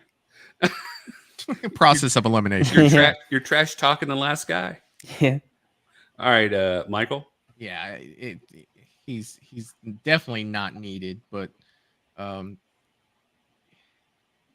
think the actor was in Dexter, so it's like it doesn't matter. It put him under trash. He was the Kurgan. He was the Kurgan in the Highlander, man. There could be only one. Wasn't he in Starship Troopers too? Yes. I He thought was, so. yeah, he was the Kurgan, man. He All was right, put it under not really needed then, because he was in Starship Troopers. Love Starship Troopers. Yeah, me too. Yeah. Why don't they reboot that series or do something? The good Lord. Don't they have like 3 or 4 of them? There's 3 of them. The third one's horrible. 1 was the only one that I really remember, that well. 2 was okay. It was just an extension of 1. Did they have all the same people come back? Most of them. Neil Patrick Harris didn't come back, but I think a couple of the other ones did. But the third one was so bad because I went looking for it during COVID because I was bored out of my mind. Yeah. And yeah. All right. So he's in trash. So we have everybody in there that except for C-3PO, and I probably would have put him under not really needed in the show. I mean, it was great to see him, but he wasn't really needed, I don't think. His costume didn't look right to me. It looked like something was wrong, or maybe the way he was holding himself, it just didn't look the same. Something was off. He just seemed kind of like an asshole. And then there's that. Yeah. Ask Kenny Baker about him. Oh, Kenny Baker didn't like him at all. He hated him. Well, he treated him pretty bad. So, well, then, yeah, he belongs in trash character. Yeah. So, this was fun. Any final words or any parting words? I don't think so. I think the board looks good. Yeah. I'm pretty happy with it. I think we, there were so many like supporting characters that we didn't really see at the end, and they were only in there for a couple minutes, and they weren't either really needed or they were trash characters. So yeah. But yeah, on the could have been a better character. I think a lot of those are not that they were not that they were bad characters. I think that they could have either had more screen time or else they needed to flesh out their characters. God, I can't put Rex there. Like that's what I feel the worst about tonight is that Rex sits right there. Yeah. All right, there you go. Thank you. Got it. Just so Michael can go to sleep tonight. 501st, Rex. That's what I'm talking about, buddy. 100%. Is that going to be your first mask you get to go back to your first Star Wars mask to join your collection? It's the Rex mask. Oh man, that's a good one. But I think you got to go with Vader, right? Like if you were to get a first mask, I feel like it would almost have to be Vader. Yeah. Yeah, or Stormtrooper. I would probably go with Vader. Vader. Yeah, I would probably do Vader. Then I would definitely do probably Rex after that. They have you seen the new release Stormtrooper helmets? They're expensive as shit, aren't they? They're like $256, something like that. But they have a little microphone on the side. When you talk at them, you sound like the guy, like the Stormtroopers did in the original Star Wars. Move along. Oh my God, that'd be sweet. Yeah, it's awesome. So, but yeah, I'd get a Darth Vader helmet. What I really want is the Luke Skywalker X-Wing helmet. You have to wear it on the show if you get it. I totally would. From now on. I put the microphone in there. I don't have to want a Darth Vader mask. I've got one. Put it on. You need to take your glasses off. Got to take off my glasses. That's what JD just said. There he is. The Sith Lord. It's got a shit. Oh, it's got the little thing on it too? Yeah, it'll change the voice translator. I just can't see how to turn it on. Darth not Scott. Yeah, I'm not. Oh, no way. You don't know the power of the dark side. Oh, I would have so much fun with that. That's pretty cool. Yeah. It's fun when you have kids because then you can buy shit that you can play with later. Yes. That is freaking awesome. Well, I really appreciate y'all all coming and doing this ranking. I know JD's got to get up early for drill, so I don't want to keep us on here too long. But thanks, Russell, for sticking it out with us. We had Russell's fun. awesome. Yeah, Russell was a pro. Yeah, Russell. Awesome guy. And let me ask real quick, JD, you got anything going on with your channel this week? Nothing out of the ordinary. I recorded the last episode of Little Nightmares 2. That'll be coming out Monday. We started playing Party Animals, so we'll probably have some more videos of that. It's pretty fun. And then just Apex. Once the finals comes out fully, we'll probably play that a little bit too. So just gaming. So Little Nightmares, you finished it? Yep, the second one, I've just finished it today. So man, now you're gonna have to wait for the third one. Yep, and the third one comes out sometime next year. So all right. Michael, what's going on with your channel? So Sunday we are actually doing a tier chart. Sunday, we're doing a tier chart on horror movies from 2000 to 2009. So we're going to do it to where we will give our opinion, but the chat is going to be the final say. So we're going to go and do it that way to see what it looks like afterwards. Tuesday, I have a new video coming out called Friday the 13th from 2009, a review years later. And then Thursday, I have another video coming out that is Hellraiser versus Halloween, the Halloween versus Hellraiser movie that never happened. So I'm going to go into detail talking about that and go over some of the scripts that they never came out with and some of the complications on why that movie was not made. So that's a fun video. A lot of work went into that one, and I'm hoping to have it finished and put out Thursday for everybody to check out. So you'll definitely see on social media. I'll definitely be promoting those two videos. Hellraiser versus who again? Say it again. Halloween. Oh. Yeah. So they were in talks. Both, they were owned under the same banner. And then they wanted to capitalize off the Freddy versus Jason success because that made it like $120 million at the box office. Freddy versus Jason. Yeah. So they wanted a little bit about that money, but without giving anything away, I'll be talking about that and what happened with that and why it didn't happen. So that's what I have coming out starting Sunday, Tuesday, and Thursday. Wow, busy guy. Yes, sir. Scott, how about you? Okay, so Voice Guide at Home, which is not really a channel, but more of my side hustle outside of real estate. I'm going to be on the radio on the Sunday, the 26th at 5 o'clock. It's going to be AM 950 in Houston. I don't know what the call letters are. I'm sorry.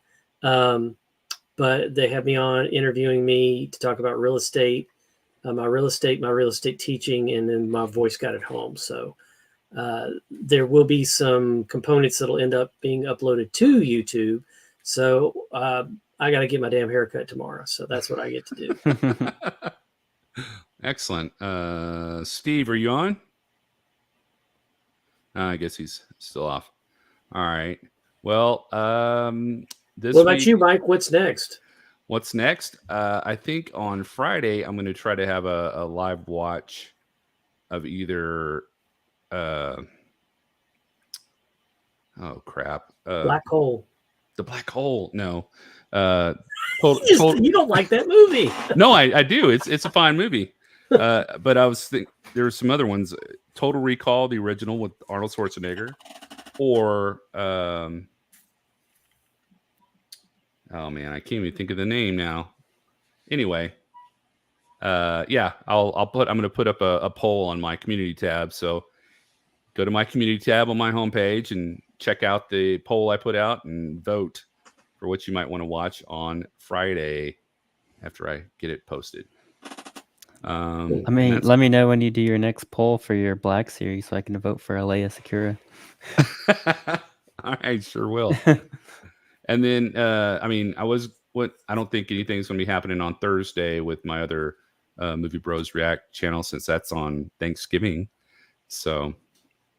Oh, shit. Thursday's Thanksgiving. Yep. Ooh, I might have to I may have to try to do Monday, Wednesday then. Okay, thanks for that.